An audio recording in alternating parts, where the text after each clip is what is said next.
Bonjour à tous, bienvenue sur ma chaîne La Mini Volti. Aujourd'hui, on se retrouve pour ce maquillage-là. C'est un maquillage que j'ai fait avec la petite palette de chez Kiko. C'est la numéro 1, c'est la Street Glam. Donc, ce sont des couleurs que l'on trouve bien évidemment dans d'autres marques. Mais je voulais la tester puisqu'elle m'avait l'air plutôt pas mal. Alors, bien que ces couleurs, on les trouve dans d'autres palettes, c'est vrai que moi, ces couleurs-là, je les ai dans d'autres palettes, que ce soit chez Urban Decay ou chez Costel. Mais bon, elle est vraiment pas chère. Je sais même plus combien j'ai payé, mais chez Kiko, elle valait pas cher du tout. Donc je me suis dit, on va l'acheter. Si jamais, bon, quand j'ai fini mes fards d'Urban Decay et de Costel, celle-ci vous la remplacer, franchement, pourquoi pas. Donc voilà, donc je vais la tester dans cette vidéo puisque ça a donné ce maquillage là. J'ai utilisé dans celle-ci, puisque j'ai fait une vidéo dessus et je le trouve pas mal du tout, c'est le liner effaçable de chez Bourjois.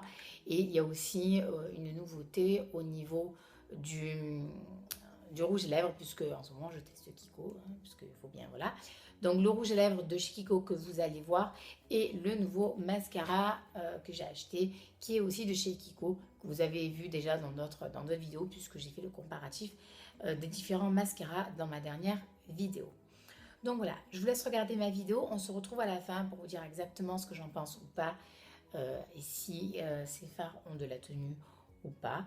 Et puis voilà. Ben écoutez, je vous laisse regarder ma vidéo. À tout à l'heure. Bisous les filles. Les filles, j'ai déjà appliqué mon fond de teint qui est celui de Make Up Forever dans la teinte 125.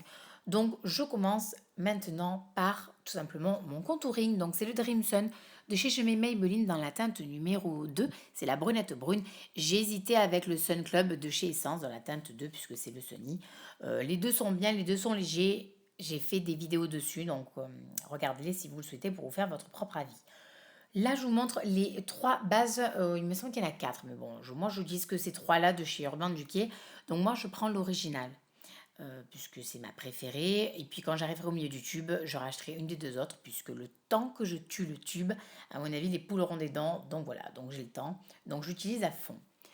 Pour le premier fard, c'est la suite de la Naked 3. C'est le fard limite avec un pinceau fluffy, donc ce petit pinceau à poil long, à poil souple. Vous faites votre creux de l'œil et vous remontez un petit peu au-dessus de votre creux de l'œil. Vous en mettez peu et puis vous voyez après si vous voulez en rajouter ou pas. Tout dépend de l'intensité que vous voulez y donner. Pour le premier fard de la palette Kiko, donc la palette 1 Street Glam, je mets le bleu et je le mets avec un pinceau plat et je tapote. Alors faites attention, il fait un petit peu de chute, donc vous tapotez bien avant d'appliquer la matière. Et une fois que vous l'avez fait, vous reprenez votre pinceau fluffy que vous avez utilisé pour le fard limite et vous floutez le tout au creux de l'œil. Il faut vraiment qu'il y ait un fondu de matière, que ça fasse joli, sinon ça fait placard. Et franchement, ça fait assez dégueulasse, faut dire la vérité. Quand ça fait placard, ça fait trop dégueulasse. Donc floutez le tout. Pour le noir que j'applique maintenant dans le coin externe en faisant le petit triangle, c'est le noir de la même palette. Et mon pinceau que vous voyez à droite est de chez Sephora et celui de gauche, je ne sais même plus d'où il est en fait. Je vous dis ça, mais je ne sais même plus d'où il est celui de gauche. C'est un petit pinceau fluffy que j'ai depuis belle lurette. Donc, je ne sais plus. Comme le bleu était passé intense et qu'on ne voyait pas du tout que j'avais appliqué un bleu, j'ai pris mon Fix Plus et que je vous conseille vivement. Alors, peu importe la marque, je m'en fous. Franchement, prenez-le. Vous appliquez au moins la matière, vous la faites popper, ça ressort, ça fait plus joli. C'est bien beau d'acheter des palettes qui valent, je sais pas combien, on peut en avoir 1 million, mais des fois le fard ne marque pas assez et donc quand vous appliquez ce Fix Plus, ça fait popper, ça fait beaucoup plus joli. Je l'ai fait pour le bleu et je l'ai fait pour le noir. Et vous voyez que là, avec le pinceau fluffy, je viens retravailler le noir dans le coin externe. Je reprends du Fix Plus et ce que j'ai fait pour ma paupière mobile, je le fais pour le dessous de mon œil. Donc pour le noir et pour le bleu. Une fois que c'est fait, j'ai pris cette fois-ci mon liner effaçable de chez Bourjois. J'ai fait une vidéo dessus exprès. Liner effaçable, plus de soucis pour faire un liner. Je le conseille vraiment pour les débutantes. Achetez celui-là, vous faites votre virgule, vous vous trompez, vous gommez, vous recommencez. Enfin voilà, moi je le trouve très très bien. Regardez la vidéo et au moins vous en faites votre avis perso quoi. Pour le mascara, c'est mon nouveau mascara, je l'ai acheté. Ne me demandez pas le nom, j'arrive pas à le prononcer. Donc pour moi, je coupe. Il s'appelle Volume et Définition Top Coat Mascara et pour moi, je vous dirai tout le temps que c'est le rose à picot. Voilà, je suis désolée. Je vous montre la brosse, elle est plutôt sympa. Elle me fait penser quand même à celui du Sensationnel de chez Gemay. Quelque part, hein, parce qu'elle est à picot et que voilà, il fait vraiment un joli regard. Je l'aime beaucoup, donc je vous montre vraiment qu'est-ce que ça fait pour l'œil droit et l'œil gauche. Donc vous le faites pour les cils, paupières mobiles et pour les cils du dessous. Pour le, pour le noir, je ne vous l'ai pas montré là, mais vous le savez, c'est le Contour Clubbing Waterproof de chez Bourjois, le numéro 55. Pour mon dessous de l'œil, je me suis pas embêtée, hein, j'ai pris le Far Stranger de la même palette Naked 3 que j'ai appliqué en dessous de mon sourcil et où j'ai fait, vous le voyez dans mon petit cadre, j'ai fait le coin interne. Je trouve que c'est très bien, il est pas intense, il est pas irisé, il est joli, il est naturel, il fait neutre.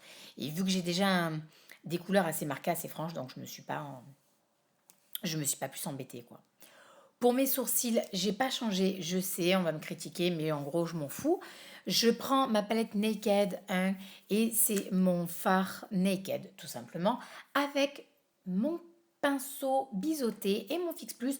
Donc, je les fais avec mon pinceau biseauté et ensuite, je les brosse et ils prennent au moins voilà, la forme que je souhaite. Pour mon blush, j'aime bien faire un combo des deux. Donc, je prends le Dallas de Benefit. C'est mon blush favori. Ça, c'est sûr, je vous ai saoulé avec. Je suis désolée. Mais au moins, il a un rendu assez naturel. En tout cas, pour moi, pour mon type de peau, il est vraiment parfait. De là, j'ai voulu le mélanger avec le Bourjois 54 Rose Frisson. Méfiez-vous, ils sont quand même de bonne qualité, ces blushs de chez Bourjois. Celui-là, moi, en tout cas, je l'aime bien. Donc, je l'applique un petit peu jusqu'à ce que ça me donne ce petit air rosé en dessous, léger, très joli, mais voilà, sans trop en faire parce que j'ai déjà les joues roses à la base et j'avais pas envie que ça fasse trop cochon, quoi. Voilà. Pour le rouge à lèvres, c'est celui de chez Kiko. Vous le voyez dans ma dernière vidéo et je l'aime beaucoup. C'est le 501. Une fois que c'est fait, je prends ma poudre libre de chez Makeup Forever et je poudre le tout. Même si j'ai pas fait mes zones de lumière, je fais le front quand même par précaution et le dessous de mon œil, surtout que j'ai fait mon mascara et que j'ai les cils hyper longs. Voilà. Sur ce, il n'y a vraiment rien de compliqué pour ce maquillage, je vous assure. Vous voyez le rendu que ça fait maintenant et je vous laisse pour regarder mes conclusions.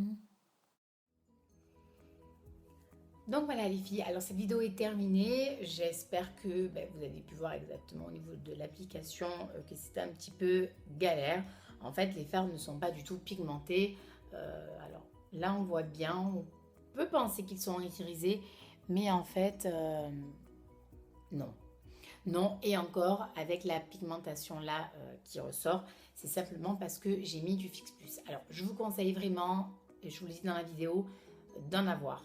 Euh, pour que ce soit pour cette palette là ou pour beaucoup d'autres, hein, puisque on achète toutes des fards et ils sont pas tous pigmentés. Donc ça va vous sauver si vous en avez. Donc voilà, donc est-ce que je vous la recommande? Franchement, si vous n'avez pas les moyens de vous acheter des palettes qui valent un bras, ne serait-ce que l'achat de celle-là avec le Fix Plus, puisque le Fix Plus, il y a des marques pour lesquelles il n'est pas cher. Moi, je suis de Make Up Forever, mais il y a des marques pour lesquelles il n'est pas cher. Vous pouvez l'acheter. Et à la limite, ça peut vous éviter d'acheter une palette à je ne sais pas combien, parce que c'est vrai que les palettes ne sont pas forcément données. Donc voilà, donc au niveau de la tenue, moi j'ai mis une base. Je vous le conseille, ne vous maquillez pas sans base, puisque là de toute façon les fards ne tiendraient pas. Et en plus de mettre celle-ci. Alors pour le vernis aussi, j'ai oublié de vous dire, le vernis que j'ai sur les doigts, c'est celui de chez Kiko. Donc il n'a pas de numéro. Je crois que je me demande c'est pas le numéro 50, mais voilà. Donc c'est celui-ci de chez Kiko. Ils sont à 2,50 €. Je crois que j'ai mis une photo sur mon compte Instagram Mini Volti ou la Mini Volti, ou sur mon compte Facebook. Donc pareil, non, Mini Volti, la Mini Volti. Mais vous avez aussi cette même couleur chez Sephora. Voilà. Donc chez Sephora, vous l'avez, chez Kiko, vous l'avez. Après, c'est vrai qu'au niveau du prix et de la contenance, on voit que d'abord, il est moins cher chez Kiko. Et en plus, il y en a un petit peu plus. Donc voilà. Et au niveau de la tenue, c'est vrai, vous le savez que Sephora, les vernis ne tiennent pas énormément. C'est pas de la super bonne qualité. Alors que chez Kiko, très sincèrement, ils font leur bonhomme de chemin, mais franchement, les vernis sont plutôt pas mal. Donc voilà, donc à 2,50 €, franchement, testez-en quelques-uns de chez Kiko. Je pense que je vais faire une vidéo là-dessus parce qu'ils sont vraiment, vraiment, vraiment sympas. Et ben voilà les filles, cette vidéo est terminée. N'hésitez pas à me dire si elle vous a plu ou pas. Ou si vous avez des questions, à me les mettre en commentaire. Il n'y a vraiment aucun souci. Je vous fais des gros bisous. Je vous souhaite vraiment une très très bonne fin de journée. Prenez soin de vous et prenez soin de vos proches. Bisous les filles. Ciao ciao.